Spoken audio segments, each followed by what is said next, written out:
everybody back from a break, 2-week break from the Ashes We Rise, the Black Phoenix podcast, MC and TR. Still struggle streaming on my side, but TR has been working with me on some fixes on the back end. TR was good.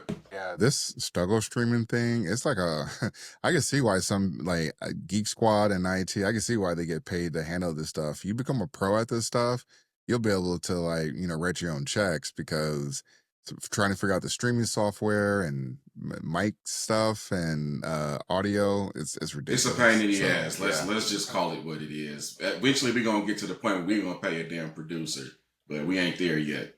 Hey, producers are vastly underrated. I understand why people have producers and editors. Absolutely. I understand it now. So, but all right, let's get going. Explain to me how y'all are worried about ending up like Amon when you guys don't have any of the assets that he have. Like, you haven't been in the NBA, you have not been married to a multimillionaire, your life has not been set up like that. You don't have any assets. So what is it that you're worried about? The idea that you're not committing to a woman because you are so concerned about her taking something from you is preposterous. The fact of the matter is, you have an issue with commitment. Cousins, what do y'all think about this? I just want y'all to explain to me how y'all are worried about ending up like Amon when you guys don't have any of the assets that he have. Like, you haven't been in the NBA, you have not been married to a multimillionaire, your life has not been set up like that. You don't have any assets. So what is it that you're worried about? The idea that you're not committing to a woman because you are so concerned about her taking something from you is preposterous. The fact of the matter is, you have an issue with commitment. Cousins, what do y'all think about this? I just want y'all to explain to.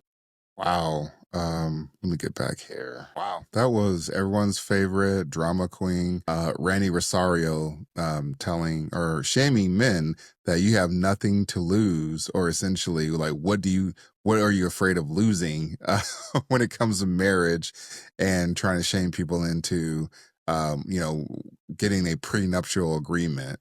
MC? Just to set the context here, she's speaking about Iman Shumpert and Tiana Taylor, who got divorced, and allegedly she took them to the cleaner. She got most of the properties and the vehicles, right?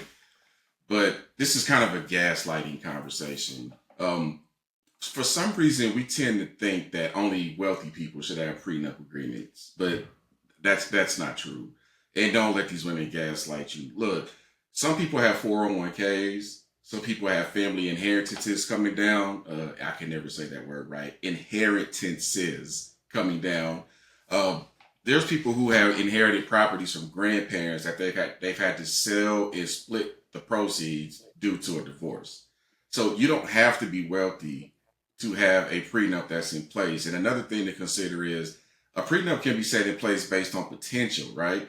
People tend to make more money as they get older. So if you're marrying somebody at a relatively young age, you can sign a prenup now and say, hey, this is what we came in with. Whatever was built during the marriage is fair game, open game. But whatever we had prior to, that's off limits. So even if it's like a little $5,000, and that's not little for a lot of people, but even if you have $1,000 in a savings account somewhere stashed away for your kids, like, you want to protect stuff like that. And this is the biggest gaslight that a lot of women tend to do. Prenups can be for the average everyday person as well, especially if you can afford them and if you have something that's worth protecting. So she's gaslighting. Yeah. So there some additional stories came out about the whole prenup, or not prenup, but the Iman Shumpert wedding, divorce, and what it really was. And according to his chick, what was her name? Taylor, Tiana Taylor. Yeah. Apparently she was saying that the properties in that divorce decree were her properties or something, and her vehicles, or the vehicles weren't worth as much. I don't know, whatever it is.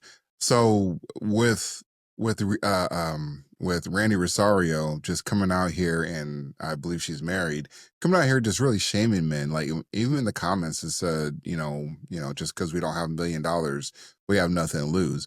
For most men, you don't know who you're going to be in 10 years. Most men don't know who they're going to be in their going to their 30, especially in their 40s. And 40s is where you tend to statistically make the most money. 40 to 50, you make the most money. So trying to shame people, and it's like, do you work for you work for a divorce attorney or something? Like, why are you so against this? Like, if you don't have anything, that's probably the best time to go get a prenuptial agreement. So for her to come out here and just shame people, and then you got people just in the comments talking about you're not disciplined, blah blah blah. Yeah, there's a conversation to be had there, but you also got to protect your finances. And getting married like this late in your life, like in your 30s or 40s, I bet you Iman Shumpert didn't think he would be going through some type of divorce. And I bet you wish he had a prenuptial agreement, regardless of who really earned those assets in the marriage, because I see that she kept her businesses. So, it's not like if you're waiting for if you're hoping that the courts will, look out for you, think again, because you will get taken to the cleaners if you're successful and you make the majority of the money and don't have I think kids were involved with that as well too. I think I don't know if they have how old their kid is, but I know they got it. Iman has to pay a financial agreement every month and also pay for private school. So I know she didn't bring that up, and even with Tiana Taylor, she didn't bring up the whole fact that Iman Shumpert has to pay X amount of dollars per month. I think it's like $8,000. So you know, there a lot of people are playing both sides though, but at the end of the day, you got fellas just need to protect themselves when they go into these types of situations, because you don't know who that person's going to be when you get a little bit when you get further down the road, and you guys fall out of love. Yeah, and unfortunately, that happens more often than I would like to admit as a married person, but I see it all the time, man. But this situation is a little bit more complicated. I want to keep it on the average person because essentially we're talking about two millionaires who had their own streams of income who are divorcing. I want to keep this right here laser focused on the average everyday folks. You just hit it on the head, TR. Men tend to be financially boss up as they approach 40. Like for some reason, that's when we start to figure it out, and that's when things start to happen and fall into place. And now he's got a battle, a custody battle too, right? So he's going to need every financial resource that he has because you and I are familiar with multiple people who have exhausted all of their finances just trying to get joint custody of their kids. And that drives me crazy. Like, why do you have to fight to see your kids in the first place? But that's a different story for a different day. But this is just an example of everything that I read was to her benefit. I don't think he benefited from this divorce in any way. There's no way all those properties and vehicles were just hers. I mean, he was a multimillionaire too. He's got to own something. That's how I'm looking at it. Yeah, she couldn't wait to get out there and set the record straight after she was, she was painted the victim.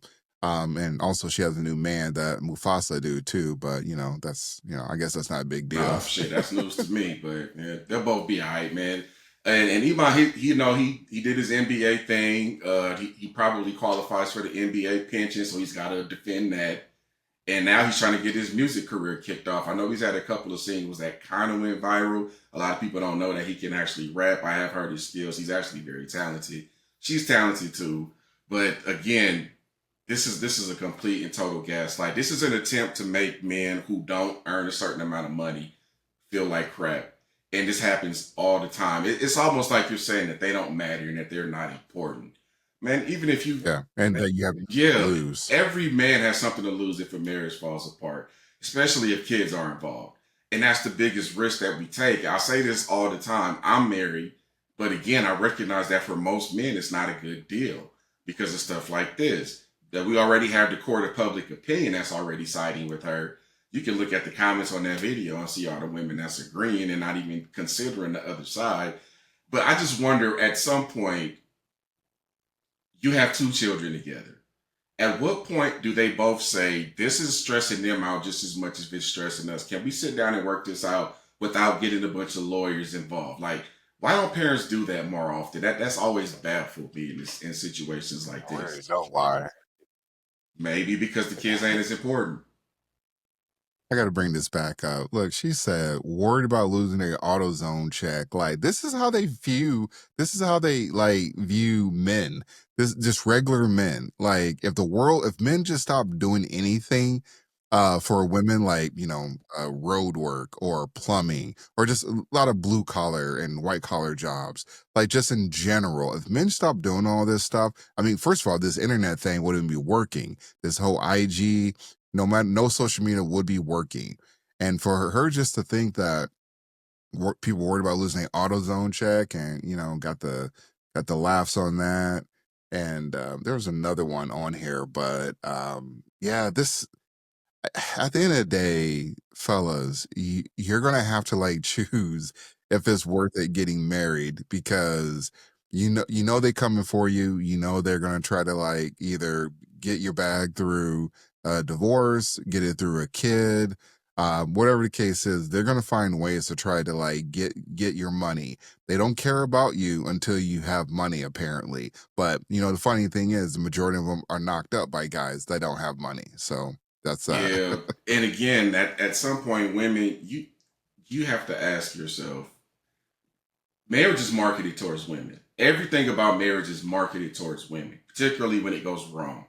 But at some point, some of these women are going to have to say, I got to give some of that up, because I have to be providing some benefit for him to come into this thing and become equally yoked with me. And I don't think there's enough women that are doing that, quite frankly. And that's why marriage rates are declining the way that they are. But I think a lot of men are waking up and they're realizing, look, she doesn't value me unless I'm crashing out for her, unless I'm providing something for her, or unless I'm worshiping her. And a lot of men are like, no, that's not how this thing is going to go. And it's going to be this way until the correction happens. And that correction is probably going to happen sooner rather than later, in my opinion. Yeah, men are definitely waking up though. So it's good that Randi Rosario put herself out there like that and try to push this negative propaganda towards men. And she's really just talking about, I mean, she you would think she would know better for someone that is married, and she'd probably want the best outcomes for people and whoever rocks with her.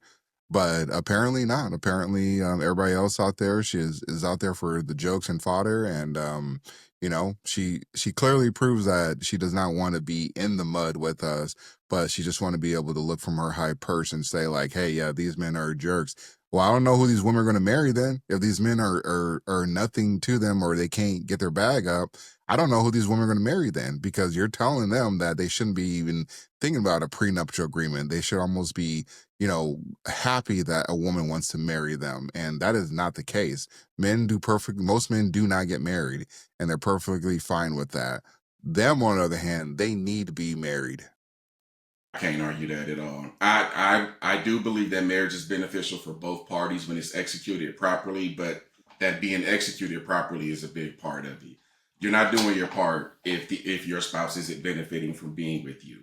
And when I say benefit, that means more than just opening your legs. That's not a gift. That's not a way to say I'm sorry. It's great to have, but it's not as valuable as you think it is. Your respect is probably more valuable than that, honestly. Your ability to make sure my kids are good when I'm not around, and your ability to cook. I'm a gender roast guy, if you can't tell, folks. But I know a lot of y'all ninjas ain't, but I am. But hey, I don't care. I'm the head of my house, and my wife would say that too. But it is what it is, man. I'm gonna do my responsibilities, and she's gonna do hers, and we're gonna keep this thing moving. But unfortunately, a lot of marriages don't operate like that. Yeah, marriages and just relationships in general, like before we get to marriage. So, but yeah, Randi Rosario continues to be a disappointment to the marriage community. Harsh words, TR, but it is what it is. Yep. All right, next topic. 20 years we've been living through the death of the American male. They have literally killed masculinity in our homes and our communities, for one reason or another. But I raised my boys to be young men. And however you feel about that, you feel about that. Right. But my boys will always be respectful. They will always say, yes, sir, yes, ma'am. No, sir, no, ma'am. They will always say thank you. They will always open a door for a lady. They will always make sure that their mother is taken care and provided for. They will always be men. And that's always since they were 2 years old. Every time I left for a job, I tell my 15-year-old, you're the man of the house. You make sure these doors are locked every night. This alarm is on. You text me or you call me every night before you go to bed and you wake up. I love that. Because we're men. If I'm not there to protect, he got to be there to protect. Because you can have all the money in the world, climb through the window, that money means nothing. Right. You can have all the celebrity in the world, you jump through the door, that celebrity means nothing. Yeah. So you got to have in the past. Mm-hmm. All right, MC, I'm gonna let you get the first word on this. Shout outs to Captain America for representing American men the way they should be. I've said this before, man. Like Anthony Mackie, his comments about masculinity have been spot on for a long time. It's dead, particularly in the black community, man. And this is kind of why we are where we are right now. And this is kind of why the last election went the way that it went. In my opinion, everybody publicly declared war on masculinity, and you got this pushback last November. That's kind of put us where we are now. So let me give you an example of that. If somebody comes out and says an unpopular opinion, right? It could be something that is completely and 100% factual, but you're going to get emotional about it because, fuck it, let's just use a proper example. If Ben Shapiro says something about the black community is suffering because their family dynamic is messed up, y'all gonna get pissed off at him because he's Ben Shapiro and he's not a black person and he's talking about the black community. If Charlie Kirk says something like that, you're going to get pissed. But what you're not realizing is it's 100% true. And that's how men need to operate. We got to stop being so emotional and deal with the logical side of things. We got to get back to protecting, like he talked about. He left the house. He put his 15-year-old son in charge of security and safety. We got to get back to problem solving and providing and protecting and producing and getting results. We're not there right now. We're a bunch of emotional people running around that's getting triggered over words and what politicians say instead of bossing up and either voting them out or forcing them to push our agenda. We don't even command respect from our women. We tolerate disrespect. We don't correct them. We just put up with it. We let these people just beat us down and make us think we're less than what we are. And a lot of men are waking up and they're saying that they're tired of it. They're tired of it. They're tired of it. And this people like Anthony Mackie are going to be the ones to lead efforts like this to bring masculinity back. Yeah. So, right message, MC, and I feel really bad. I mean, full disclosure, I saw the Captain America movie. I think Captain America got more hate than it deserves. It was a solid movie, in my opinion. Captain Anthony Mackie as Captain America. You know, for a bunch of people that love what do you call it? The visibility or representation. There we go. For a bunch of people that love representation, black people didn't show up for Captain America. You know, I thought it was a really good movie. I thought it was like you know, it moved the story along. And I've been kind of anti-Disney for a while, anti-Marvel for a while, but I'm slowly looking back at it though. But yeah, but this Captain America movie, I mean, it's everything that you wanted it to be. I know it's not as Black Panther-y, but I think this Captain America movie should have did a little bit better than what the budget is a financial flop. So that said, Anthony Mackie, right message, wrong messenger. Like, I'm on board with him. Did you know Anthony Mackie was divorced? Did not. Okay, so and you know, people get celebrities get yeah. So Anthony Mackie, he's divorced. So he's talking about the, you know, leaving his boys at home because he's not there. You ain't gonna be there. You ain't never gonna be there. Matter of fact, his wife is probably getting, you know, bust down by another dude. But the biggest issue, I have a problem with Anthony Mackie saying it, and it's kind of like under the radars. It's because of the Black Mirror episode. I can't do it, man. I heard about this. Oh God. I can't do it. Hold on. Let me get to this spot. See, I'm gonna save the viewers. I'm gonna save you guys the If this is what I think it is, I'm not even about to watch this. I'm gonna put my eyes down. I just had dinner. Did not know I've been a fan of Black Mirror for a while, but then they got goofy, and this is one of the reasons they've gotten goofy.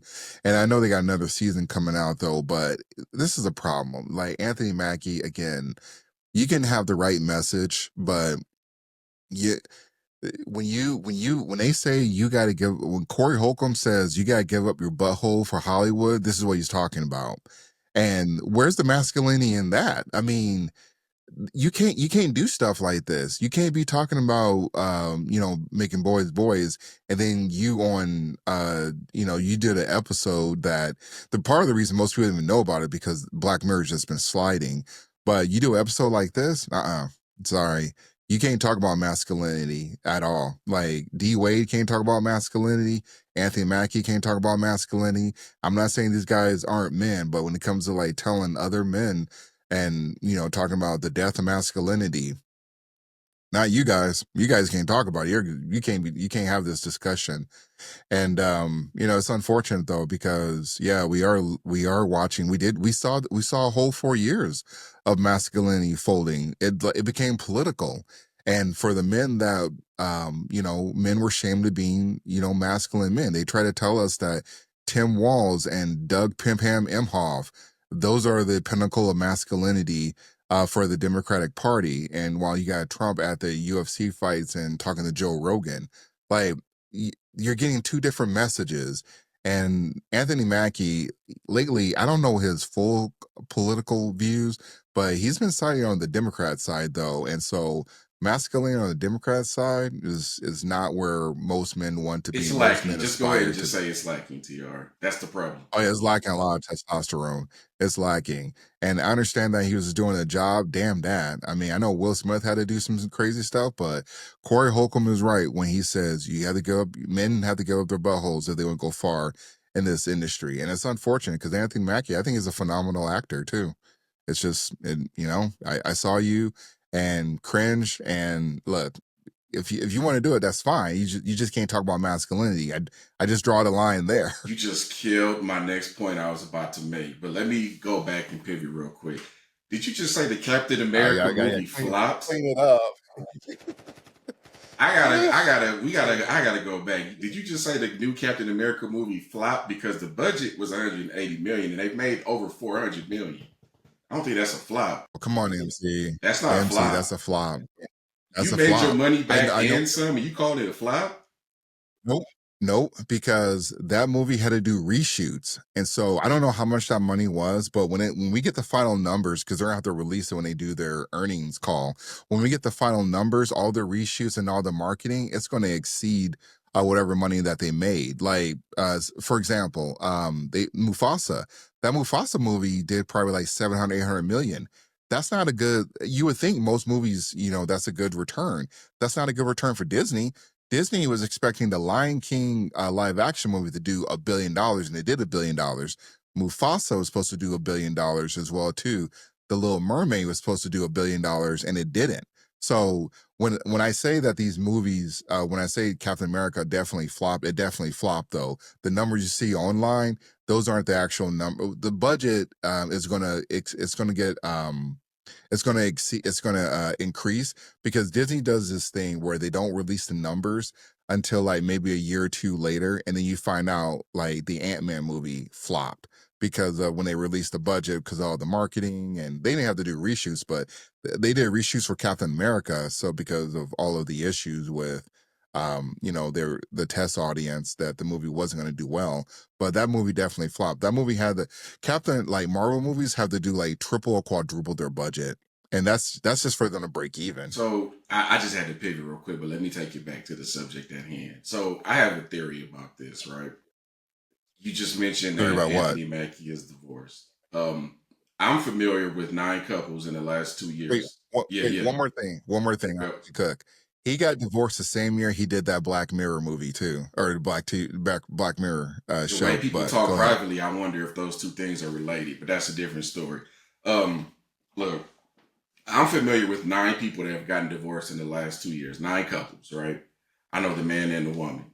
And one thing that I've noticed, a lot of these men that are waking up and getting back to being men again, the women don't really know how to handle it because they're so used to him being one way.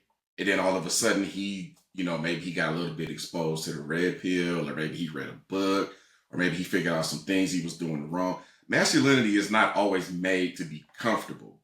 part of masculinity is having head-on conversations about issues and dealing with them right here in front of you. Like I tell Right. the story about how I always tell my wife, hey, don't argue with men. If you have a problem with a man, that's not your problem anymore. That's my problem. A lot of women aren't going to want to hear stuff like that because they're so used to doing things their way. I just saw a video today. I think I sent it to you. It was two young black girls who tried to fight a grown white man. Don't know the context of it, but honestly, that white dude showed a lot of restraint, not Yeah. retaliating on those two women that were hitting on him. And I think they ripped his shirt off of him too. I don't know the context of what happened. I don't know if there was an accident or somebody said a racial slur, Oh, whatever. the link didn't come Yeah, up, but I know what video you're talking. I know what video you're talking yeah. about, though. So I suspect, and I suspect a lot of men who are married and kind of walked into it like in like a beta situation and finally decided to grow up hair and be their own man. It created a lot of discomfort with their wife, and she wasn't going to stick around and handle that. That's my theory, just a theory. I haven't confirmed it or anything, though. Just something to think about. Yeah, yeah, no. There's a lot of things that's going on when it comes to masculinity. It's coming back to the mainstream. Like you can have a real conversation about it, though. But we got to remember, like maybe 2, 3 years ago, they went after like the Andrew Tate. They deplatformed him because he was whatever. I mean, I didn't even listen to Andrew Tate like that though, but apparently his message had made it to boys in school and teachers who are mainly women who are who are on this uh freaking this mission to teach your kids about rainbow activities. They were worried about their kids learning about Andrew Tate, so they took action and they kicked him off all the platforms, which is I never want to do censorship in that way. Even the Democrats, like, hey, let them rock. They got the voice, so it is what it is. I want them to put that ire back. I mean, put us back in the crosshairs because you couldn't talk about conservative stuff, and you damn sure couldn't talk about masculinity back then. So, but now that women are talking about it, it's okay to do it. Have those conversations, but There's not nobody really ever any wants to. safe places to have masculine conversations. Definitely not school. That's where the demasculation starts.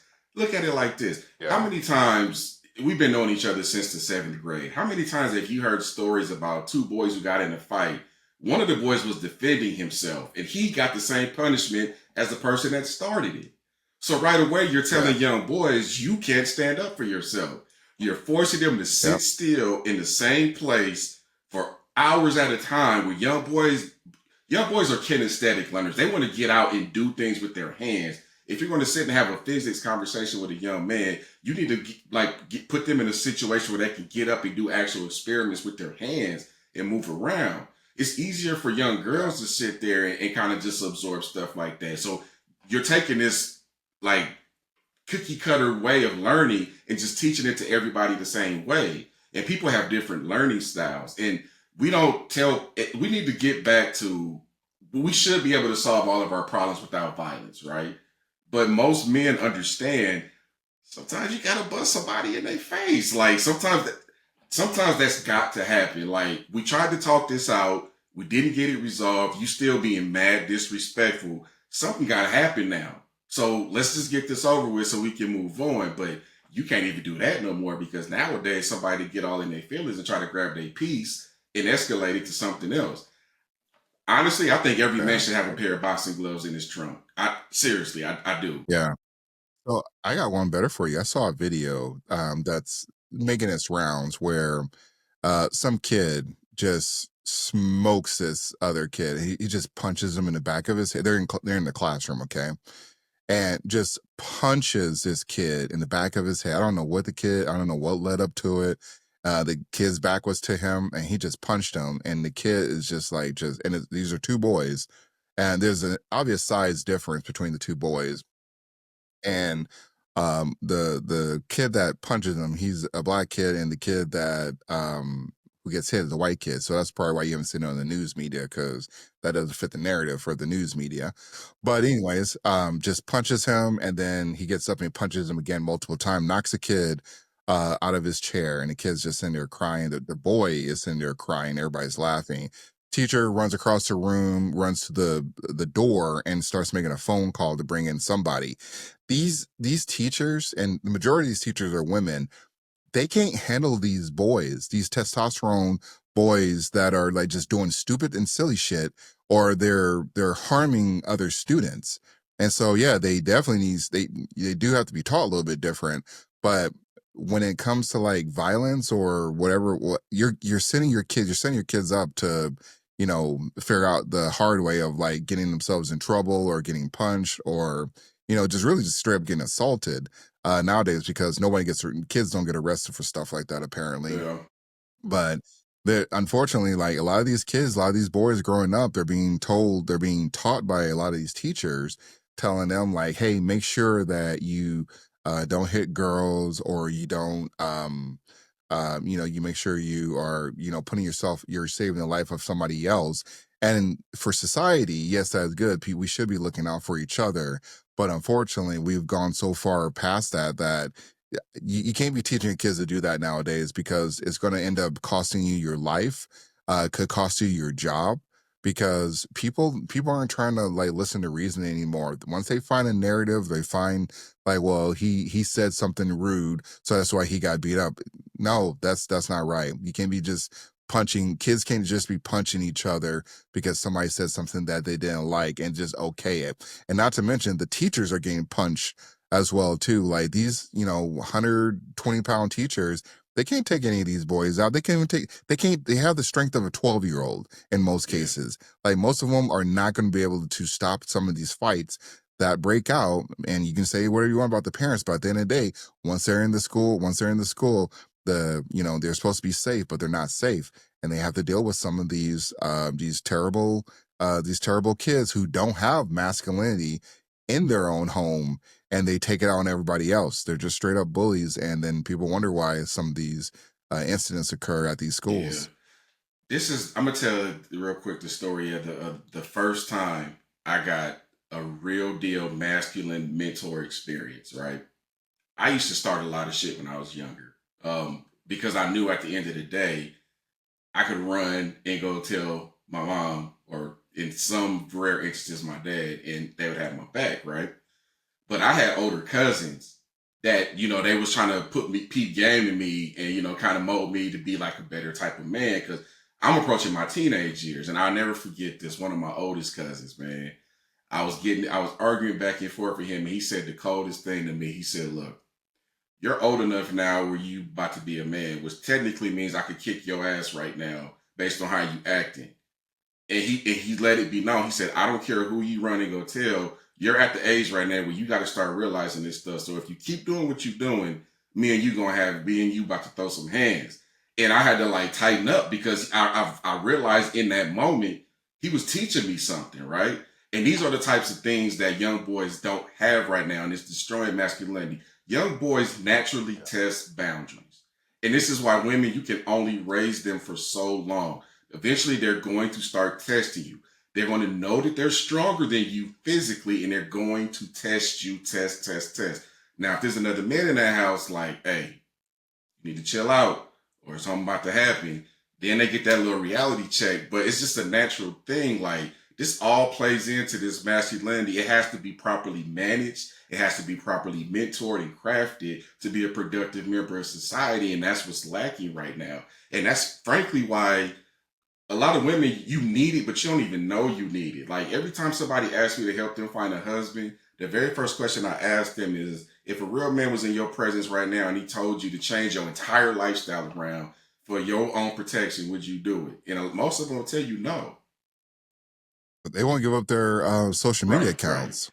So masculinity is not always made to be comfortable. It's supposed to be just. It's supposed to be fair. It's supposed to be of strength.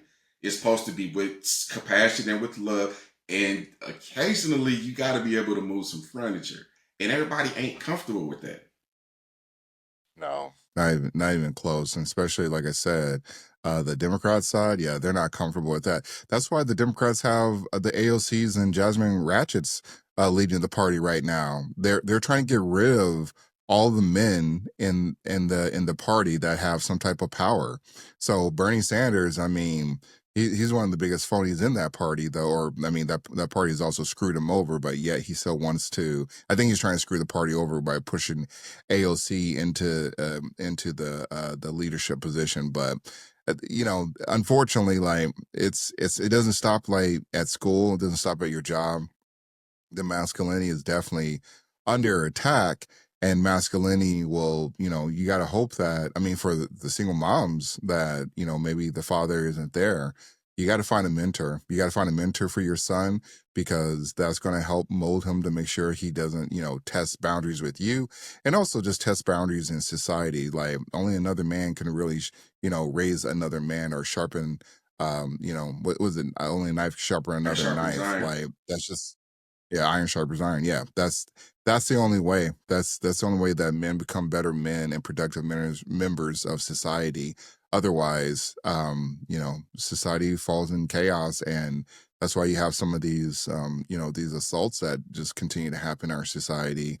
And people don't know. They're like, I don't know what's going on. Like, the majority of these men are not being raised by their fathers or other men in the household. And if another man tries to tell a woman how to raise her kid, it's met with backlash. So I see why some men are like, hey, I'm out of it. I'm done. Hey, I'm living proof of that. All of my early influences in my life were women, starting with my mom. My mom influenced me more than anybody else.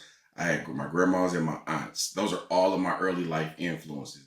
But I also had older cousins, my fraternity brothers. I had people with the Urban League. I had like men who were like on me. So it matters. It really does. And I'm going to tell you something else, women. If you do allow a man to mentor your child, it has to be his way. It can't be your way. Because the reason why we're here right now is because you tried to do it your way and that didn't work. So just be considerate of that too. Yeah. So good luck out y'all, and Anthony Mackie, stay. Can't talk about masculinity. Man, you like killed like 3 of our talking points with that Black Mirror clip. Man, I forgot about that. Nah, go ahead. Go ahead. No, I can't defend that. No, sir. No way. The ship is sinking. All right. Next episode, or next topic. It's right here. Y'all gotta check this out, man. No, JuJu's 18.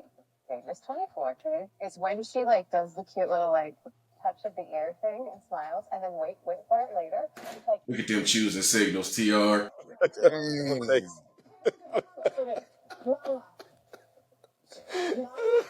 Realize that you have hands. Like, I'm not here. Mama ain't let nobody in close to JD5. Yeah, that's problematic. When I first saw this, and for the folks out there, that's JuJu Watkins, who was just in the NCAA tournament and tore ACL. So hopefully, prayers are her for a speedy recovery, because she was having a phenomenal season. And she's actually been one of the brighter, I don't want to say brighter, but one of the popular players currently right now, because she has a Nike deal or NIL deal. And she's just kind of like been one of the more popular faces that's been out there when it comes to like promoting women's basketball and women's college basketball, because I don't think it's as hype as it was last year. But I mean, JuJu Watkins is carrying the torch though. But that was JuJu at a basketball game with Jalen or Jaden Daniels. Jaden Daniels. Yeah, Jaden Daniels. And his mom just, I mean, they look like they're having a good old time, kissy faces and just laughing at each other. And then old mom shows up. Woof. I don't know about you, MC. I know she's a little bit more overbearing and she's his manager, but you worried about JuJu? JuJu, I feel like JuJu, she actually comes from the world where you got to keep everything together. You're an athlete. You got to be responsible for your body. You got to be, you got to have your money right. Even though Jaden is going to make way more money than her, but you got to have all those things ready to, I mean, you got to be more polished if you're going to be talking to like another athlete. I feel like it. I'm looking at this from 2 different ways, right? First of all, let me start off by saying this, and I kind of hinted at this in the previous conversation. I grew up a mama's boy. That is my nickname to many people that know me personally. Like I've always felt this like deep, dope connection to my mom because she inspired me to do a lot of stuff, et cetera, right? She's a great mom. That being said, I get the mom's intentions, but she was dead wrong here for so many reasons, right? Number one, Straight blocking. your son likes women. A woman is eventually going to catch his attention. And as far as the women that he's dealing with, this to me on the surface looks like a good deal. Unless she knows something that the public don't know. So I just put up JuJu's IG account. She ain't posted no thirst traps. It's all professional and classy, It's a sophisticated. very clean image. She's going to get the bag. She's the one that's up next in the WNBA. I think you just mentioned she's the best lucrative shoe deal a woman has ever gotten. JuJu. So, and she's in the State Farm. She got her own bag. So she ain't got to necessarily go after and he's having a great time with the Commanders too. He definitely looks like he's up next. But to me, this Commanders, Redskins, nobody cares about that, but people who easily get triggered. Same thing, right? We can call them the Redskins, I don't care. But this is, and the most obvious thing, we men, this is an attractive woman. Yeah, JuJu. Yeah, like, I don't know what, Yeah. I think that's why they keep pushing it out there. Maybe that clip I just posted, TR, if you want to bring that up, might explain what Jaden Daniels' mom's mentality was. But in terms of the decisions that Jaden is making, this is a pretty good decision. I'll take that mute off. The most. Hey, is it me or does his mom look kind of like JuJu? That is Am I a tripping? crazy observation because you are 1,000% right. They kind of look like they could be mother and daughter. It's funny because there's been a theory out for years that most men who have strong relationships with their mom tend to pick women who at least have some similarities with their mom. The Oedipus theory. That's been a theory out there for a while. Man. Whew. Girls. Them girls. Some girl out here, she's got Jaden Daniels' wall, and her mama said, hey, honey, you're going to be the one who's going to go get him. And I know that sounds crazy, but I guarantee there's someone out there who's trying to get their hooks into Jaden Daniels. So thank God he got a mama like me, because it ain't happening.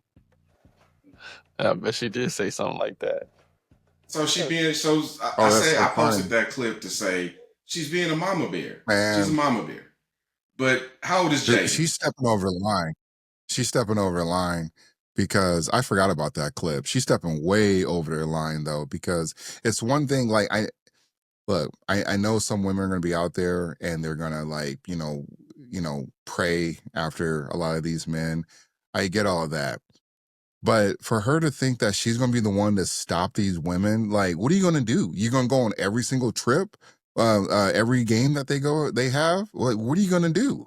You can't be around him 24/7. And it almost feels like, dare I say, son husband syndrome though, because she shouldn't if he go into the game with JuJu, then they can go to the game. Like, what do you think is going to happen on national TV or a nationally televised game? What does she think is going to happen? Like, you can do it from afar, but this is ridiculous. This is over the line, actually. And he thinks it's all funny. See, when a mother does this, I typically see, I don't know if white moms do this. I typically see black moms doing this the most, actually. So correct me if I'm wrong, chat. But it's praise. It's like, oh, that's so funny. Yeah, hey, mom already know how to look out. Well, imagine if the dad did all that stuff. Imagine if the dad had sat between those two. It would look really kind of weird if the dad did some stuff like that. Like, hey, is dad trying to move in or something on his chick though? Like, this is ridiculous. They're giving this woman way too much of a pass. And I'm trying to be respectful as much as I can though. But this is very son husbandy. Man, I'm so glad you said that because I was just about to say, I hope this ain't a son husband situation. I'm inclined to think that it's not, only because she set the path for him. He's constantly talked about how he told his mom he wanted to do this, and she said, "Okay, here's how we want to execute this plan." So it's not like she was just mooching off of his resources and getting husband benefits from her son. She's his manager. She was initiating the conversations and negotiating his contracts and, choosing the schools for the proper reasons. So in most son husband situations, the mother contributes nothing and the son is the one that's giving everything up. I don't see that here. That being said, I wonder, because we just talked about how attractive his mama is. I don't see anything anywhere said that she's married. So is she going to keep that same energy when it's time for her to start dating? Because she's talking about him staying focused. Yeah, that's a very good point though, because whenever the mom wants to like kind of do her thing and is a very protective son, that son gets ridiculed. That son's like, hey, let your mom do her thing. Get out of the way. Like, it reminds me of the whole baby boy situation. Like when I forget the dude name that showed up though, but that's just one of those things like you try to protect a woman, you're gonna get ridiculed or you're gonna get backlash. But if a mom tries to protect her husband from other women, especially JuJu Watkins, I would understand if that was Brittany Renner. I'm like, okay, yeah, that's the right move. But come on, JuJu has a very clean, very polished, and I know I'm gonna get a lot of backlash for this. I didn't know if JuJu was on the I didn't know what team she was on, honestly, straight up. I mean, that's a fair assessment for a lot of basketball players, if we're being honest. Yeah, I didn't know. I mean, sometimes it's I mean, you can never assume. You like can never with Angel assume. Reese, I know, but I'm gonna say Angel Reese. Like Angel Reese, okay, I can tell what team she was on. Cece, I wasn't sure, and I don't even care what sometimes with these teams, these women's teams are who team they're on. But I'm just gonna say, and Cece is she's hetero, but when it comes to like JuJu, I mean, I just didn't know, and I was like wondering like because that's a big deal when it comes to WNBA because you had Caitlin Clark playing on a team or who had a teammate who was dating one of her rivals. You can't tell me that there was that was a conflict of interest. And the NBA or not the NBA, but the WNBA, they just allow it's no big deal. I think they need to remove that rule because you cannot have rivals like just frolicking with each other and not have that be an issue to come up though, especially when it came to Caitlin Clark though. Like that was like a huge red flag, but apparently they don't think it's a big deal. Posted an IG link for you to for the viewing pleasure of the audience to enjoy, by the way. But the answer to this honestly is no matter what Jaden's mom did, it would have been the wrong answer. He's 25. You're a man now, dude. You got to make your own decisions. You saw something in her, and she was throwing it back. Whatever you was throwing at her, she was throwing it right back. She was putting out some choosing signals. You might want to go ahead and pursue that. I don't see any risk in it. Your mama can't be in your business. She can't be in that portion of your business. She can help you negotiate your contracts, tell you to take your practice seriously and all that stuff, but she can't do what a potential wife or girlfriend can do. She can't do all of that stuff. Mainly because it's illegal in a lot of states, but there's other benefits that she can't provide that if he chooses the proper woman he can get. And he got to stand on his own to be a man and make a decision. You got to stand up to mama at some point, sir. So I didn't know, because she's the, when we hear about Rich Paul, what LeBron James did for Rich Paul, I think he met him, like he was selling shirts or something or jerseys or whatever. And he was, friendship was blossomed from that business relationship. And LeBron James got him, education, had him tutor or study under, LeBron James's first sports agent. And it wasn't like just like 1 year or 2 years. I think it took like maybe 5 years or, however long it took though. But I mean, that was like a great situation where you don't have any experience, and LeBron James, got you the education. And we really don't hear a lot of stories like that. But I was just looking up. So his mom's name is Regina Jackson, so they have different last names, but whatever. She has a strong educational background that supports her role as a certified NFL agent. She holds both an MBA with a concentration in entrepreneurship and a master's degree in public services administration. This reminds me of the who was it? old boy on the Ravens, quarterback. He had his mom do his deals. Lamar Jackson? Oh, I'm forgetting. Lamar Jackson. Yeah, there we go. So Lamar Jackson, I can't remember how that deal turned out though, but I think he was threatening to like sit out though. So it's weird that we're seeing moms take a role in their sons' contract negotiations when they've never had any education with something like that. Like you can't just because you got a master's degree or any type of degree that you can start being a sports agent. If that was the case, then why aren't some of these other people doing it? It's because your son is who he is. And, I just thought that was really weird. But let me pull up this picture here real quick, just to kind of show the awkwardness with these, with Jalen Daniels and JuJu. Like, you can't tell me this man is happy. Look at this. Look at JuJu. She's like, man, why am I with this guy? Or this is the guy I wanted to clap cheeks with? Like, will clap my cheeks? No. Look at Daniels is like, man, they got me in 4K on this. Do you know, I suspect Like, a lot of these moms, that they know that if a marriage, let's say theoretically, this could have potentially been a future marriage. That, by definition, means that wife becomes number one and everybody else becomes number two. Yeah, that's how it's supposed to be. So You're right. that, Yep. And if it's done properly, then from the woman's side, the husband is number one and everybody else is number two. So mama could be like, oh, is she coming for my spot? Is she going to be? Yeah, she's definitely coming for your spot. Man. Yeah, this one's tough. Get out man. the way. If he was younger, I'd understand it. This ain't tough. This ain't tough. Like, does this look like a man that's happy in this situation? Does this look like JuJu is happy in this situation? Well, now it's time to stand up. We she's just the only talked one about smiling. masculinity being uncomfortable. Now it's time to have an uncomfortable conversation. Mom, I need you to fall back. He gonna have to fire his mom. And you know the crazy thing is, so I just noticed these people behind them are wearing JuJu Watkins apparel. Like, she's definitely, I mean, again, JuJu Watkins has definitely been killing it this year, and hopefully she'll be able to get back on track for next year. But she's definitely very popular right now. More people recognize JuJu than they do Daniels. But at some point he had his first year though. But I shouldn't even know who his mom is. I shouldn't even know what she looks like. She shouldn't be in the vicinity of some of these things. She shouldn't be going viral. This is the same thing that happened to Eli Apple and his mom. And look how that turned out. Now it's alleged that his mom may have been getting clapped by some of the players on the team. So people don't want to have that conversation about their moms becoming part of the sport. Matter of fact, LeBron James had to deal with this stuff when his mom wanted to like be a little more known. No, ESPN and all these these sports media, they think it's a fun thing, they think it's a cool thing, they think it's like, yeah, let's start bringing the mom on.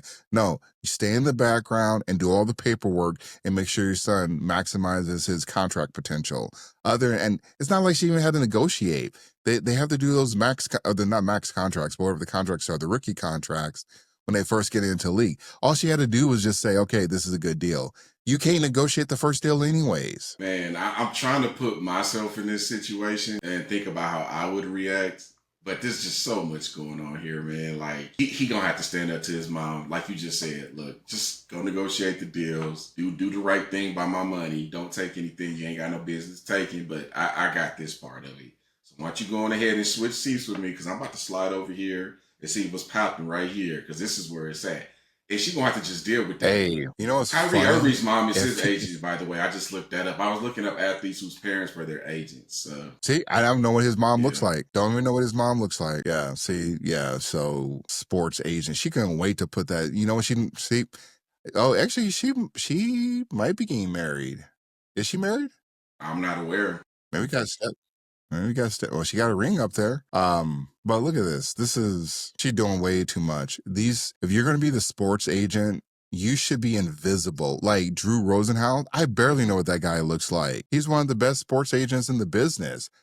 But you got to think, TR, she's marketing. If she is single, she's marketing herself too. She might get some high value man, as Kevin Samuels will say, that might want to pull up, see what's up.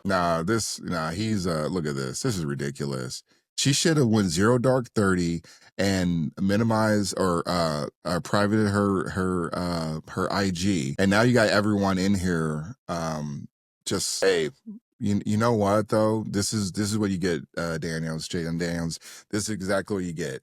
Y'all thought it was cute, y'all thought it was fun, and now you got JuJu Watkins thinking you are less than a man. See, this is why some men think like, hey, I think Jaden Daniels might be weak because ain't no man. If a woman sees that your mom carries more favor with you than she does, she ain't gonna look at you like a masculine man. She'll be like, oh man, this dude's weak. Damn, I can't unsee what you just said. She just a little bit kind of looks like JuJu. They kind of just a little bit. Yep. I can't unsee it now. Yep. And you know the crazy thing is, JuJu has been having a phenomenal public persona. This is the only hiccup in that, and it's not really a hiccup, but this is prior. I mean, like I said, she just tore ACL, but prior to that, this is what was trending. She was having a great tournament play, and no one was. I mean, people were talking about it though, but they were also talking about the whole Jane Daniels thing. So, and for her to be only 19 and to manage her PR the way that she has, like, at the very least, Mom, you got to do some vetting before you shut stuff down. Like, I think this might have been a pretty good opportunity if you would have just let it happen organically. Yeah, and JuJu, that's the other thing too. This is what I think people wanted for Angel Reese. They wanted her to have like a clean image, not be so. I mean, there's going to be a certain crowd that loves that ratchet attitude, and there's going to be the JuJu Watkins fans, because I can't find anybody that had anything bad to say about JuJu Watkins. Like, people truly, they think she's a phenomenal basketball player, and she hasn't said anything crazy or reckless. And keep your politics to yourself. Like, as long as you do stuff like that, you don't try to rock the boat. Yeah, you're always going to win. And she's showing some femininity as well too. I mean, last time I checked, femininity checks a lot of boxes for a lot of men, and it's very marketable as well too. But not to say that Angel Reese has not been marketable, but I think she's made things a little bit tougher for herself, and she has like kind of an image that she has to hold up to. She kind of reminds me like the whole Jasmine Crockett. I think that's an act. So whether she has to live up, whether she'll be able to live up to it or not, well, time will tell though. But JuJu, she gets to be herself, just gets to have fun, just get to go out and just play basketball and not have to have a care in the world, except for this whole Mrs. Daniels or Mrs. Jackson, I guess, versus JuJu Watkins. That's ridiculous. Her name should never be tied to something like this, especially if you're trying to keep a spotless image so you can open up more doors down the road. Here's something else that here's another reason why I'm pro JuJu in this instance. And some people might get pissed when I say this, but this has to mean something. Her parents are still together. I know a lot of people are going to feel some type of way when I say that, and I'm not saying just because you came from a divorced household, you're a bad person. I came from a divorced household. But more than likely, if her parents are still together, she has seen what a highly functional and thriving male-female dynamic looks like, which is a very big deal, especially in the Black community. Like, you got to think about stuff like this. The chances of her being more family-oriented are exponentially higher. Now, she might not be, but I'm saying the chances of her being family-oriented are very high because her parents were still together and going strong. At least from these images. Definitely helps. Yeah. Well, all right. I guess we'll get to the next topic. Last topic. Last night, Texas Governor Greg Abbott responded to a comment made about him by Jasmine Crockett. Comment. And we're going to show you. Take a look. Y'all know we got Governor Hot Wheels down there. Come on now. And the only thing hot about him is that he is a hot-ass mess, honey. This is another day and another disaster by the Democrats. The reality is they have no vision, no policy. They have nothing to sell but hate. And Americans are not buying it. Now, Congresswoman Crockett denies she was mocking Abbott's disability. She says she was referring to his use of trains, planes, and automobiles to transfer migrants around the country. She should not have made the comment at all. But Joy. Yeah. Well, I was just thinking when I saw this about, where was the outrage from Abbott when Trump was doing this? Written by a nice reporter. Now the poor guy, you got to see this guy. Oh, I don't know what I said. I don't remember. He's going like, I don't remember. Oh, maybe that's what I said. Well, that was about a reporter named Serge Kovaleski who suffered from a condition that restricts joint movement. And he had interviewed Trump many times in the 80s. So he was basically making fun of the guy's disability. And I All think right, I'm going to stop it right there.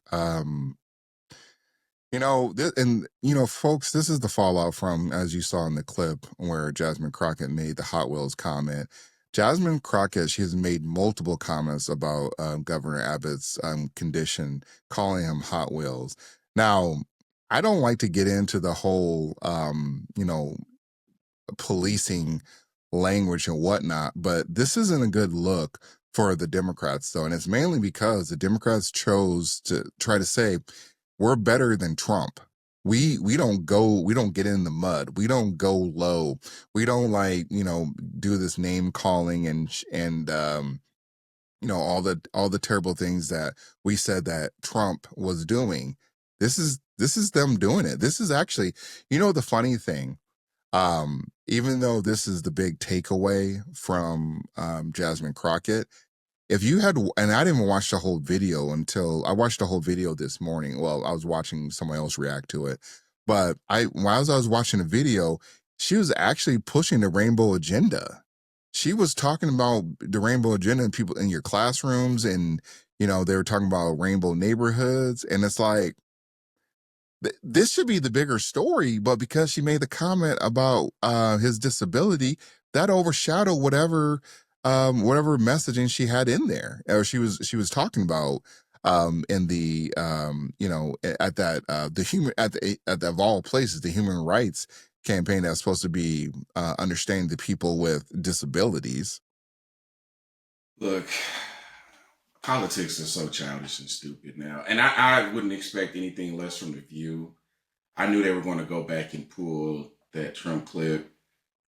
And we can go back and forth with this. That's all what everyone's day. going to too. I don't know if you remember who Senator Chuck Graham is. He used to be from Missouri. I don't think he's active in politics today. He's a paraplegic in a wheelchair for the rest of his life. Joe Biden told him to stand up. And he was dead serious when he said it.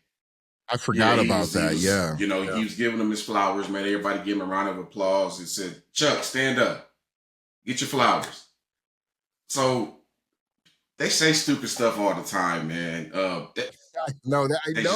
That's why I hate policing language, but this is not a good look for them. They're not supposed to go stoop down to Trump's level, alleged Trump level. Yeah. And I have retired from the pro-Black community, and it's allowed me to look at things with a little bit more clarity. But when I look at Jasmine Crockett and AOC and Marjorie Taylor Greene, I don't really see much of a difference. They both kind of present masculine. They're both they're all combative. They don't really hit you at any points. It's just insults. Vote for me because I'm not him. Vote for me because I'm not her. Or I don't think like her. That's all they got. They don't really give me a reason. That doesn't move me anymore. You're going to have to tell me something. You're going to tell me a policy that you pushed or a change that you want to make that's going to benefit people in daily life. Whenever I see her, she's arguing with somebody, and we can't say that the media is making her look bad because we know most of the media leans left. That's been proven time and time again. Yeah. And the media loves this. Yeah, so CNN is making her look bad too. So we can't use that argument.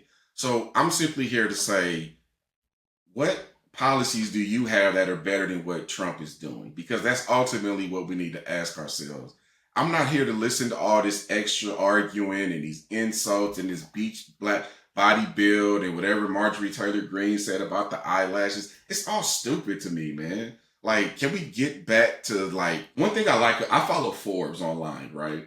And the reason why I do, say what you want to about Trump, but every decision that he makes, he will sit and do an interview and explain why he's doing what he's doing. If you don't follow Forbes on YouTube, I suggest you do, because they don't edit or censor their interviews. They let people talk.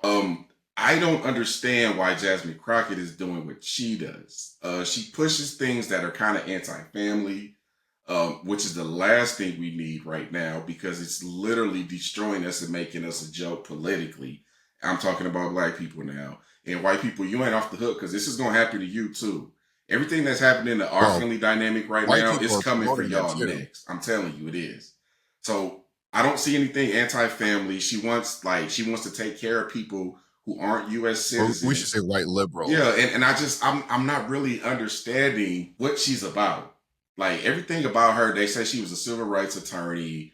Um, I'm not even going to be petty and dive into her tax returns like others have. Like there's been other people that have dived into her legal experience and things like that, and you can find that online. But all I see from her is just arguing with people. I really don't know what she's about. And yeah, You know what? What I think she's trying to do is the same thing AOC is trying to do. They are trying to make a name for themselves, and they're trying to um, go the Trump route without being Trump, because we are starting to see a different formation of the Democratic Party, where we see the progressives and the liberals.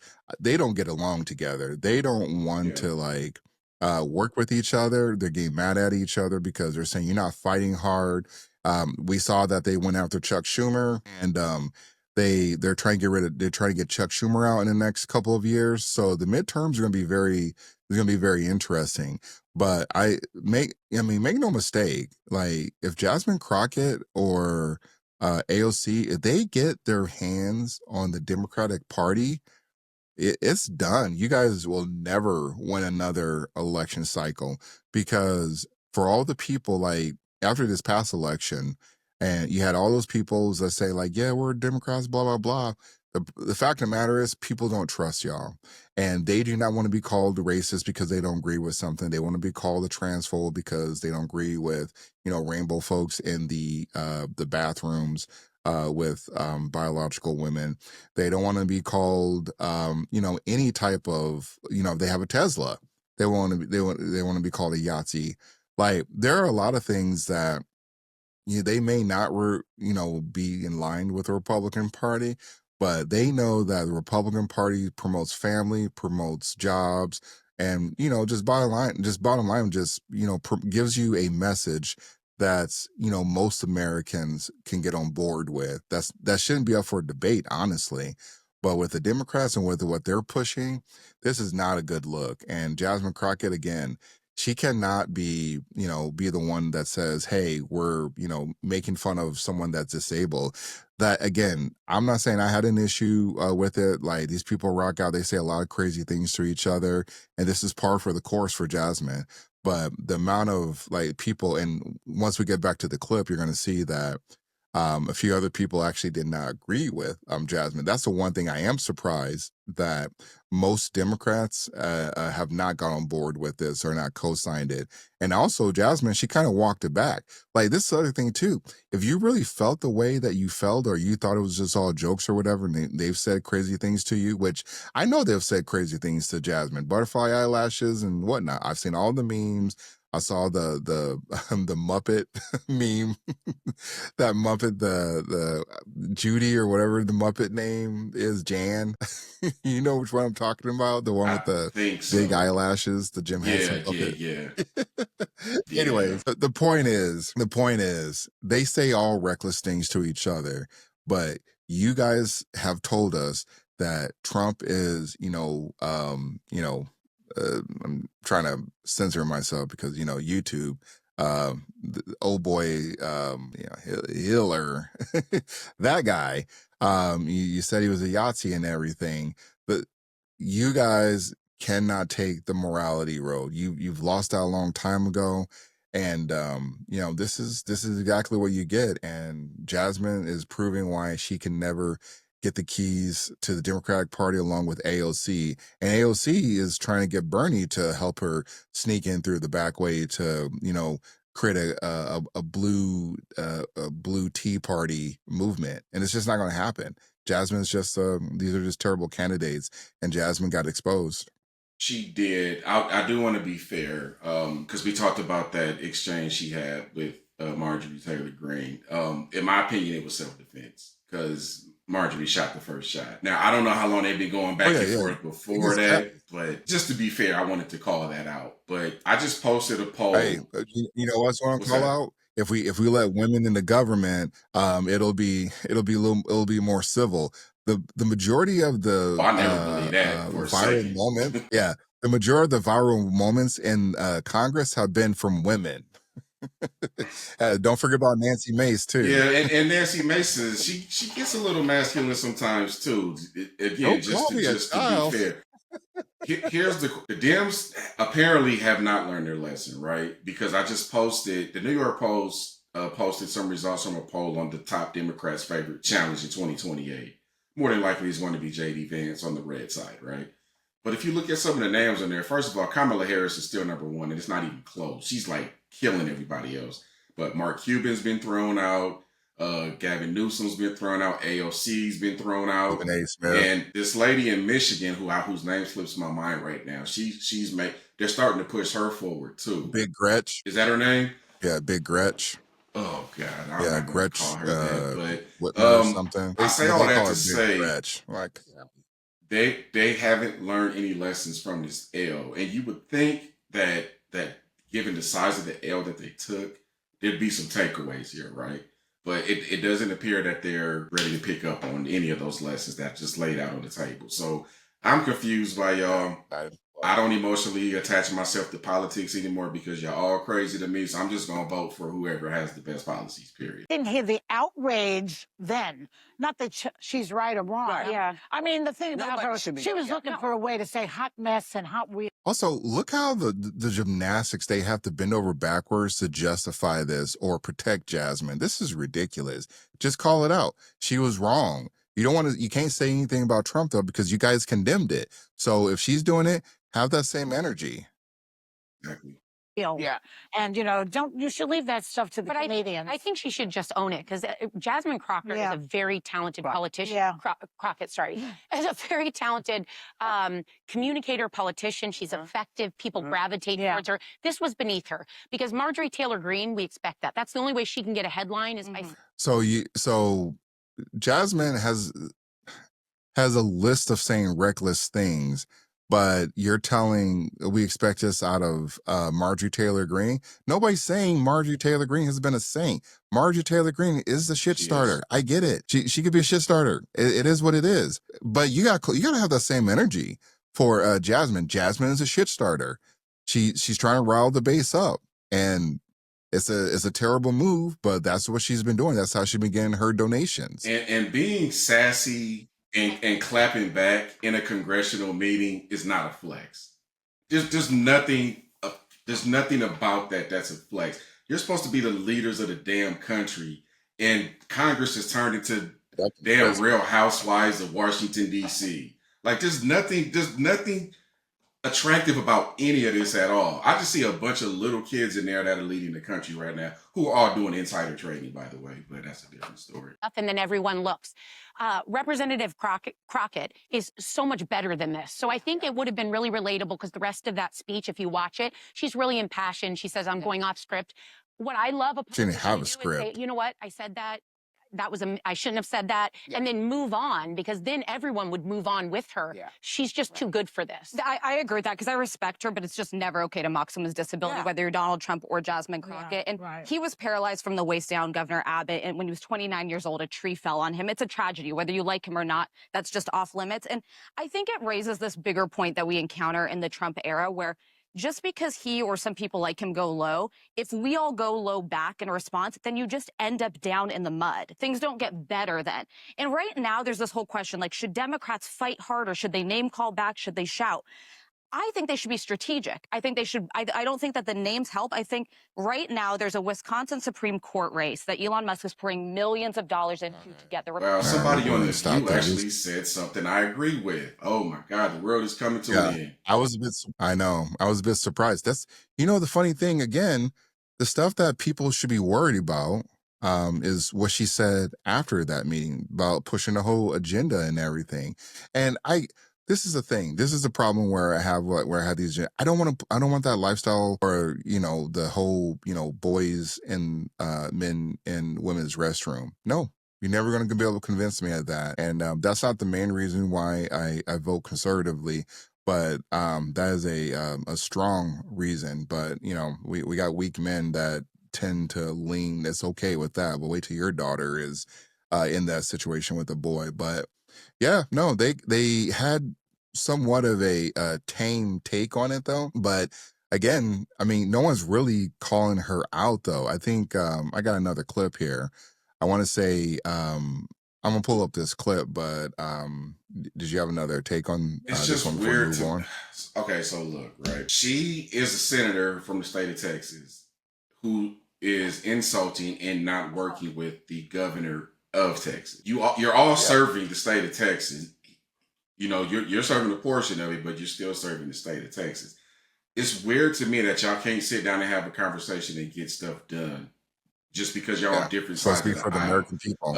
I use this example all the time. Killer Mike. He went and met with Brian Kemp, who was a Republican governor of Georgia, and he got things done. He walked out of that meeting with a banking license and a couple of commitments for reform for the betterment of people in Georgia. Two different sides can sit down and have a conversation. Ice Cube went and sat and had a conversation with Trump about his platinum plan. Most of y'all turned y'all back on him for doing that. But all he did was he kept grinding, and he went and secured a $100 million contract deal for black vendors.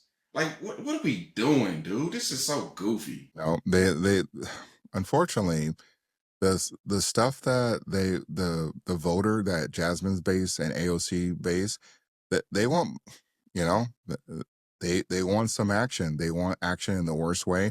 That's why none of them have condemned the Tesla burnings and you know, the swastikas that they put on there.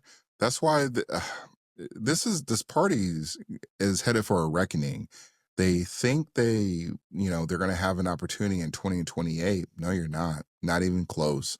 If you guys can't get on board with some of the populist positions, such as, you know, boys in women's restroom, or baby deletion is a state issue, not a government or a federal issue. If they can't get on board with some of those simple things that everyone understands, then they're never going to win. They just won't win at all, unfortunately. And you know, the crazy thing, another thing that was trending this week was the signal leak from the Trump administration, and that I don't think it was that big of a deal. It is a big deal, but I don't think it's big a deal that what the media is making. Jasmine just gifted them like, hey, talk about me now. Like, people were even really people were talking about it, and Jasmine put her foot in her mouth. She created a distraction, and that would have been a great time for them to attack the Trump administration. And she kind of fumbled it. Yeah, and before I play this video, full disclosure, someone needs to be fired. You know, I voted for Trump, and I'm happy with most of his picks though. But this signal leak, even though they said there was no classified, there was no war plans, and whatever you want to say, somebody needs to be fired. And so I know they're still doing an investigation, but somebody needs to be fired over this leak. Like whoever added that journalist, you guys added the worst possible journalist ever. And I know somebody's gonna bring up, like, I mean, even the Dems are like, well, what about, you can't talk about Hillary's emails? Yes, he can, because you guys didn't want to arrest Hillary. So if you want to go that route, then Hillary needs to be arrested. Other than that, conservatives and Republicans will handle our own in-house stuff though. And in my opinion, somebody should be fired, whether that's the national security Tim Walls, or I mean, not my bad, Mike Walls, or whether that's his aid team. Like those are the people that need to be fired. And Mike Walls is starting to look like he might be the one falling on the sword though, but I'll let them do their investigation. Yeah.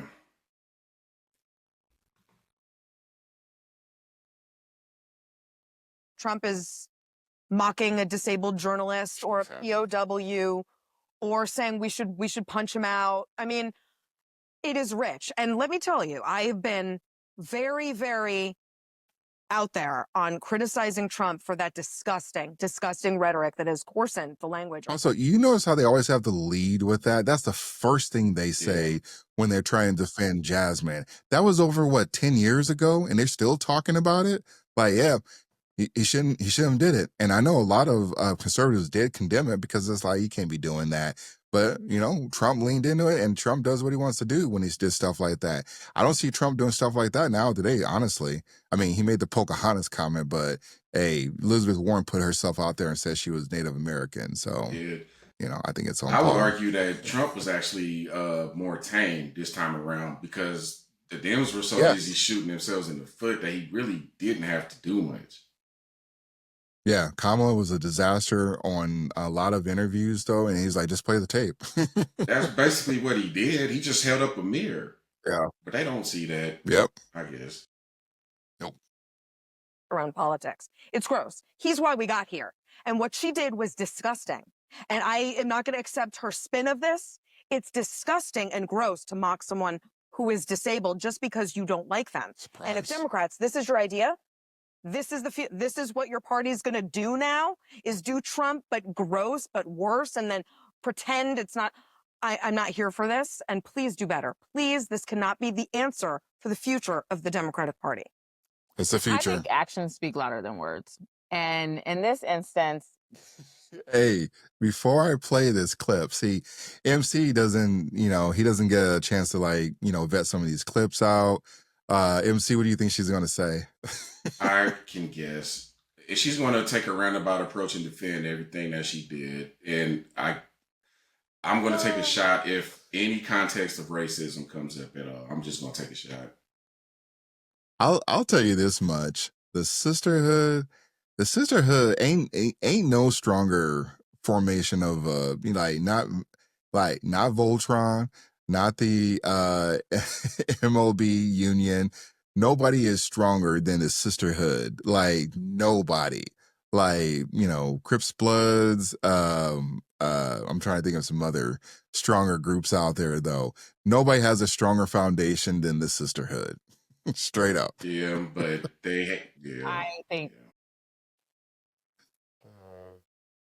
we have a president who, when the plane crash happened in Washington, D.C., he blamed it on people with disabilities. That's a lie.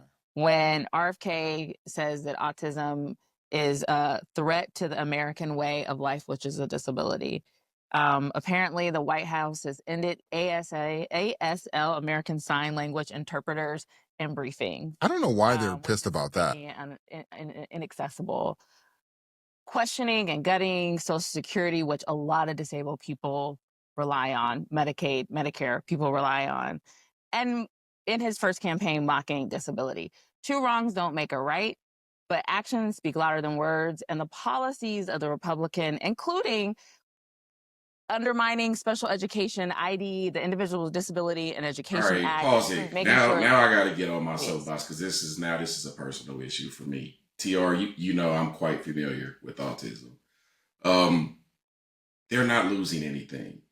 The only thing that's happening is it's shifting over to Health and Human Services. They're not losing Medicaid. They're not losing funding. The only thing that's happening is it's shifting over to Health and Human Services. That's number one. Number two, the RFK quote about autism, she took it out of context. That is not how he presented it. He presented it as, look, we're not studying this properly. It's happening more and more frequently. Nobody is telling these parents raising these children why, and we got to do something about that. It is affecting the American quality of life. For her to take it and spin it like that is ridiculous, man. And I will stand 10 toes down on RFK because he was warned. When it comes to most issues, I'll stand 10 toes down with RFK. He's warned us for years that the foods that we eat in this country are destroying us and making us worse off. And he was one of the main people pushing back against the Monsanto and the GMC, like the food altering stuff and the red dye and the chemicals. Like, he was one of the main ones pushing that type of stuff. And I don't know why he was, and the Democrats loved him until just a couple of months ago when Trump saw something in him that nobody else did, and he went back and he scooped him up. I don't know where she's getting all this misinformation from, but Look, man, I know a lot. I know more about autism than the average person does, and I'm not going to get too much into why I do. But she's taking stuff out of context, and she's making people fearful based on lies. And this is what they're doing right now, and this is why people are leaving your party in huge numbers. Yeah, and this would have been a great time, and maybe most folks didn't know that about the RFK conversation about autism though, but somebody should have definitely checked her though. I mean, for me though, I didn't know either, but these guys are professionals. This is what they do for a living. And I'm not saying like, especially, Scott Jennings, cause he's just been, he's always under fire. But somebody else up there should have been, should properly corrected her. But I know that rarely happens on these CNN panels, but I digress. Yeah, yeah. Accessible. Those are the actions of this administration. Those are the actions of the Republican Party. I would rather folks be demonizing those things than. But to be clear, you don't agree with what she said, right? Well, her explanation was that she wasn't referring to that policy. So you buy that. But here's the thing. If you make fun of somebody because of their disability, I do not agree with that. As a person with a disability, as a person who has family members with a disability, as a person who has taught children with a disability, that is not acceptable. She said that's not what she was doing. And so I know Jasmine, and I believe Jasmine if that's what she was saying. Well, I don't know her yet. Again, this was another lie that someone should have said. She's made multiple references of calling him Governor Hot Wheels. So she knows about his disability. I don't know why they just let that just walk like some low jacks. Like this makes zero sense. And so, Van Jones or what's her face, the moderator, she's supposed to be the unbiased moderator, but people should have been calling that out though, and they never call it out though, especially with Ashley. The only one that really calls her out on her BS is Scott, but like I said, Scott just lets them like, okay, you guys are gonna talk stupid for the next 5 minutes, and I'm just gonna crush you with one or two, 3 words. Oh, and by the way, Elon Musk is on the autism spectrum too. He talked about that when he was hosting SNL, and he's been talking about it more publicly ever since. But I think they're trying to make people scared, man. This is crazy. So here's how I see it. She's new. Mm-hmm. She's young, and she's trying to find her way. I think that this party is scrambling, trying to seem tough. They always got these. I'm seeing this party traffic in a lot of curse words. That's supposed to like the new cool thing to do. I don't think that's going to be as useful. I even heard Pete Buttigieg with a whole bunch of curse words. I don't know who gave that memo. I don't think that's very useful. I think you have to be very careful when you're talking about people with disabilities. And I don't think she was careful. And I don't know her enough to say she's not being honest. But I'm going to tell you, it sounded bad. And I just want to finish. I think this party is trying to find a way to look tough and to show fight. But this is not the way. I don't think the cursing is going to work. I think I've been on stage and I've gotten, a little bit hyped sometimes too. I hope that she will take this as lessons. You talked about learning lessons, that type of stuff. It doesn't sound to me like she's actually taking full responsibility. If that's true, I don't like it, and she can't do that again. I wish these people would just say what they really want to say. Why Yeah, don't you they got just a say tiptoe around we it. don't want any city girls in the White House? Why don't you just say that and just Yep. be done with it? They got a tiptoe around it because Van Jones, I'm surprised he didn't get a lot of backlash over this, and maybe he did. But they got a tiptoe around it. They got to be. They can't hurt. This is such a great. Here, let me let Scott cook real quick. Lesson could ever be learned as long as you're doing these things in front of audiences who roar when you do it. When you have comedians who are broad messengers for the left making unfair jokes and people are roaring, when you have politicians being vulgar and saying what's the lesson? We're trying. What's the audience? It says a lot about the audience. But no, what we're trying to deal with is that Trump has done this and he's been successful. Yeah. So when you have some, I'm gonna stop right there. So, this is the thing. They dance around this stuff, and they're afraid. Honestly, you know what it is? They're afraid of Jasmine. They're afraid of AOC. They're probably gonna be afraid of Gretchen Whitmer because I forgot about her. She's definitely a viable candidate, but only reason I don't think she'll win because I don't think the Democrats want a white Democrat woman to lead the party because they may not like Trump or conservatives, but they sure don't. After that list, it's white women are on that list. So that party definitely has a problem with white leadership. But this is a very interesting discussion though from the Democrats though, because they recognize that Jasmine and AOC, and this is, you know what? If I was a Jasmine supporter, I would be like, how come you guys ain't got this energy for AOC? How come I'm getting the one called out? Because she plays victim a lot though, but she would be in her right though, because AOC has pretty much all but she hasn't condemned the Tesla bombings, but she's been kind of on board with stuff like that. She's been kind of promoting things related to violence. And so, and Jasmine's done the same thing too, though. But if I was Jasmine, I would be like, hey, I'd pull that out and be like, hey, how come you guys ain't bringing that up? How come you're not all worried about her doing these cross the country tours, talking about how Elon is a Yahtzee and everything? How come you guys aren't having that conversation though? If I was on that side, that's what, Ashley, she should have brought that up though. Like, y'all ain't saying nothing about AOC. Like, this is the problem in the Democratic Party. The only thing they have in common is their hate for Trump. You take that away, they don't really like each other. There's a reason AOC and Jasmine don't campaign together or have been seen in the same room outside of political situations. They don't like each other. And there's going to be a point where when it comes down to figuring out who they're going to vote for, because I definitely think Jasmine's trying to run for president, but also AOC is trying to run for president as well too.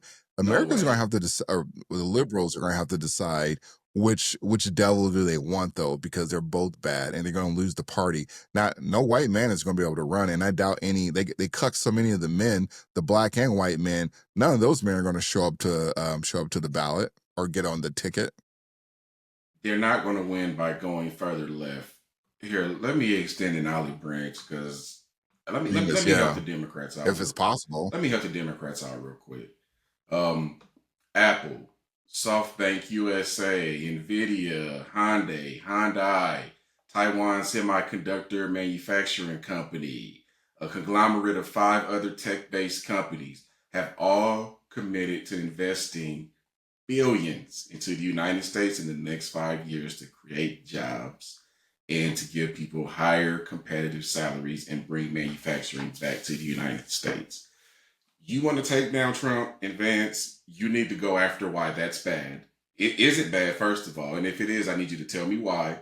And I need you to tell me how you are going to create jobs and competitive wages for the average person.